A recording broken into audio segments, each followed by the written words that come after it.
ছিল 1942-এর পটভূমিতে, তখন ছিল আত্মত্রাণ শিবির। এরপরে এই এলাকাটা ছিল বন্যা প্রবণ, বছরে 2-3বার করে বন্যা আসতো। সেখান থেকে মানুষকে উদ্ধার তাদের করার জন্য যে প্রতিষ্ঠান এখানে ব্যবহার করতেন সেটা ছিল বন্যাত্রাণ শিবির। 59 সালে এখানে ভয়াবহ বন্যা হয়েছিল। সেই ভয়াবহ বন্যায় পদধূলি পড়েছিল দীনদয়াল উপাধ্যায়জির। তখন এটার নামকরণ হয়েছিল আবার 59 স্মৃতি বন্যাত্রাণ শিবির। পরবর্তীকালে যখন এটাকে একটা প্রতিষ্ঠান হিসেবে শ্যামাপ্রসাদ মুখার্জির পরলোক গমনের পর যখন এটা প্রতিষ্ঠান হিসেবে আত্মপ্রকাশ করলো, তখন নাম হয়েছিল শ্যামাপ্রসাদ সাংস্কৃতিক শিক্ষণ শিবির। এটা যখন সরকারি রেজিস্ট্রিভুক্ত হয়েছিল 1973-74 সালে, তখন এর নামকরণটা হয়েছিল Shyamaprasad institute of culture, in short SPIC।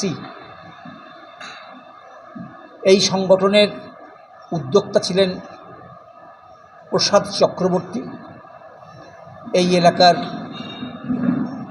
একজন জনসেবক, জনদরদী মহাপুরুষ। আমরা বহু পুণ্যফলে এই মানুষটাকে পেয়েছিলাম। তো এই জনপদকে তিনি তীর্থে পরিণত করেছেন। তার বিভিন্ন উন্নয়ন, রাস্তাঘাট, খাল বিল, দামোদর নদ সংস্কার এবং রাস্তাঘাটের উন্নয়ন, এই মিলিয়ে তিনি এই এলাকার ব্যাপক উন্নয়ন সাধন করেছিলেন। তাই তাকে বলা হতো পল্লী সাধক, জনসেবক। তারই আকর্ষণে তিনি ছিলেন ডক্টর শ্যামাপ্রসাদ মুখোপাধ্যায়ের স্নেহধন্য। বহু কাজ ডক্টর শ্যামাপ্রসাদ মুখোপাধ্যায় প্রসাদবাবুর অনুরোধে করেছেন। যে 42 সালের 1 জানুয়ারি পদধূলি পড়েছে পণ্ডিত দীনদয়াল উপাধ্যায়জির। এছাড়াও আরও অনেক বিশিষ্ট ব্যক্তিত্ব যাদের এখানে পদধূলি পড়েছে। আজকের নতুন সরকার এসেছে, আমরা তারই অনুগ্রহ ধন্য।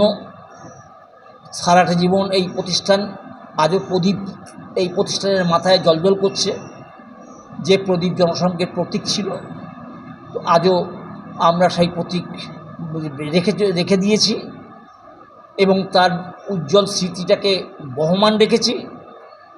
এখানেতে আরও যদি কেউ পরবর্তীকালে আজকের এতে যদি কেউ এতে দাঁড়ায়, একটু হাত ধরে, আমরা তাদের স্বাবলম্বী করতে আরও সহযোগিতা পাবো।